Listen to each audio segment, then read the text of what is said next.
quand même curieuse si on revient justement à ta blessure la plus récente, parce que je pense qu'il y en a une qui est très récente, bicep.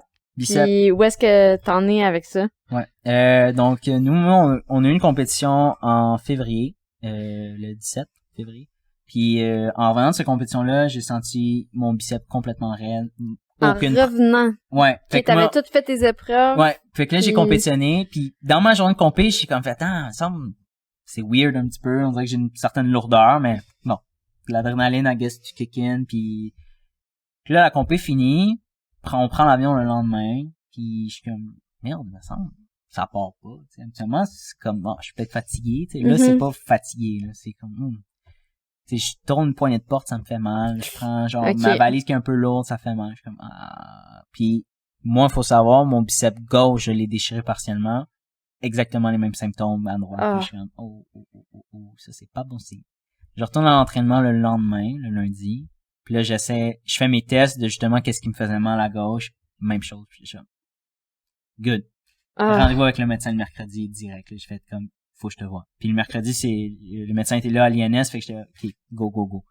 Fait que là, on pousse, puis il fait, je vois rien sur l'échographie, mais son échographie, c'est une machine, basic qui roll around. Fait que je suis comme, tu me fais voir l'orthopédiste qui m'a injecté mon PRP à gauche. S'il faut faire l'injection de PRP, c'est là, parce que sinon, j'ai pas le temps. Faut voir l'orthopédiste, blabla, puis là, on s'allonge pour un rendez-vous, je me fais injecter et tout ça. Donc, déchirure partielle du ligament distal du tendon, fait que c'est au niveau du coude. Fait que j'avais aucune pronation, manque de force, vraiment, compliqué. Compliqué en gym, un biceps, c'est compliqué. Fait que là, réhab de PRP, c'est 10 semaines. On est le 15 mars. Ouf. Ça m'amène au 24 mai. La sélection olympique est le 7 juin. Oh mon Dieu. Puis genre, le 10 semaines, je suis pas censé faire de la gym. On comprend que les maths ne fonctionnent pas. Tu peux pas faire genre rien, partir 2 semaines puis réussir tes routines au 7 juin, c'est impossible. Fait que moi, ça a été une espèce de OK, j'ai une réhab à faire de 10 semaines, mais j'ai une prépa olympique à faire en même temps. Je suis censé être le plus sharp ever de ma carrière. C'est la compé la plus importante, je vais dire même que des jeux. Genre, jusqu'à présent. Jusqu'à présent, pour te rendre au jeu, c'est celle-là, tu sais. Fait que ça a été beaucoup de montagnes russes, d'émotions et tout ça. Je peux croire. J'ai été ultra confiant par contre tout le long. Je savais où est-ce que je m'en allais. Je l'ai déjà vécu, fait que j'étais en terrain connu quand même. Mais dès le début, j'étais comme OK, on le fait. Je vais au jeu. Puis j'ai commencé justement. Ça t'a pas du tout découragé là. T'es resté comme justement focus. Il y a peut-être 2-3 nuits que j'ai pleuré dans mon lit là, mais. T'es un humain, là. Ouais, c'est exactement. Puis c'est là que j'ai compris, moi, tu sais, les gens, les athlètes qui peuvent être confiants, puis il y en a qui vont dire, mais ils sont cocky même un petit peu. On n'a pas le choix. On n'a pas le choix parce que si tu crois pas en tes capacités, t'arrives nulle part. T'es un nobody dans le sport, c'est impossible que tu y arrives. Parce que, way back, en mars, j'avais un bicep déchiré, puis je m'étais comme, ça peut ne pas arriver, puis Puis je l'ai dit en entrevue avec Radio-Canada, ça fait aucun sens de penser que je vais être au jeu alors que j'ai un bicep déchiré puis j'ai de la misère à tenir mon café ou quoi que ce soit, je suis censé faire des anneaux dans 2-3 mois. Ça fait aucun sens, mais tu sais, faut juste que tu believe in yourself. Puis j'ai été étape par étape, tu sais, j'ai suivi le protocole, puis toutes les zones grises qui me permettaient d'avancer en gym, ben je les ai faites. Puis ça a été spécial parce que en gymnastique généralement, t'essaies des moves, tu sais, tu fais ta technique et tout ça, puis ton endurance avec tes moves-là, après ça, tu la construis là-dessus. Fait que tu t'essayes tes skills, après ça, tu les combines ensemble pour faire des enchaînements, des routines, puis ton endurance se construit tranquillement au travers. Moi, ça a été tout l'inverse. Je faisais des moves de base, mais je faisais des séquences de moves de base vraiment pour que mon endurance soit top-notch.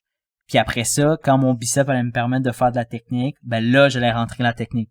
Fait que je suis arrivé ultra en forme, ultra endurant, avec aucune technique. Okay. Aucune technique.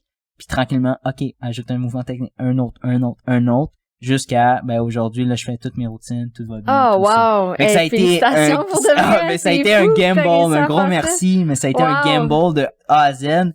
Puis, tu sais, même mon coach, quand je me suis fait injecter, il fait comme, tu sais, Will, honnêtement, là, moi, j'y crois pas. Oh, mon Dieu! Fait que là, tu sais, comme quand ton coach, ouais, c'est ça.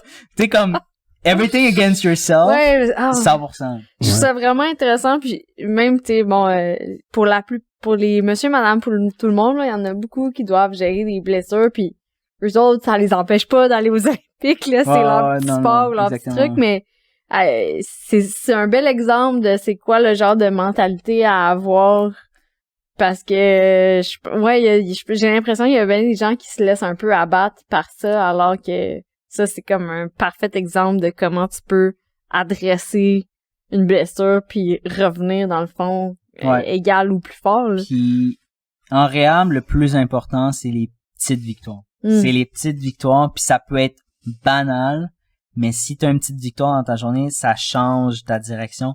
Parce qu'il y a eu des mauvaises journées. Il y a eu des journées là que j'ai tout sacré là, je suis parti du gym, puis j'étais tellement en crise après tout le monde parce que j'étais comme merde, ça le fera pas. Tu sais, le lendemain, je suis revenu, j'ai tout fait mes exercices, puis il y a quelque chose qui a débloqué niveau technique, j'étais OK, good. Comme OK, une autre brique de plus, tu sais. Fait que c'est vraiment de focusser sur ces mini victoires là, même si sont insignifiantes au vu de tout le monde. Toi, c'est comme OK, mais ça avance. Puis moi, c'est con, mais moi c'était mes balancés au bras parallèle. Ce qui me faisait mal, c'était vraiment de dégager le biceps qui devenait en position vraiment étirée en arrière. C'est ça qui me faisait le plus mal. Fait que moi, à chaque jour, je faisais des petits balancés. Puis là, l'amplitude augmentait. Puis là, là, c'était mini, là, c'était des petites affaires. Mais moi, j'étais, OK, ça augmente. Puis à un moment donné, ça a comme fait, OK, là, comme je peux gosser pour faire un peu plus de technique. Mais ça a été long, puis longtemps, j'ai fait comme, crème, me semble, ça avance pas, cette amplitude-là. Fait que j'étais genre, oh. Mais ça, les petites victoires comptent énormément, puis là, je parle de réhab, mais c'est n'importe quoi dans la vie. C'est ça. C'est n'importe quoi. C'est pour ça que je veux que les gens puissent utiliser ce message-là, parce que je pense que ça peut être utile pour bien des gens.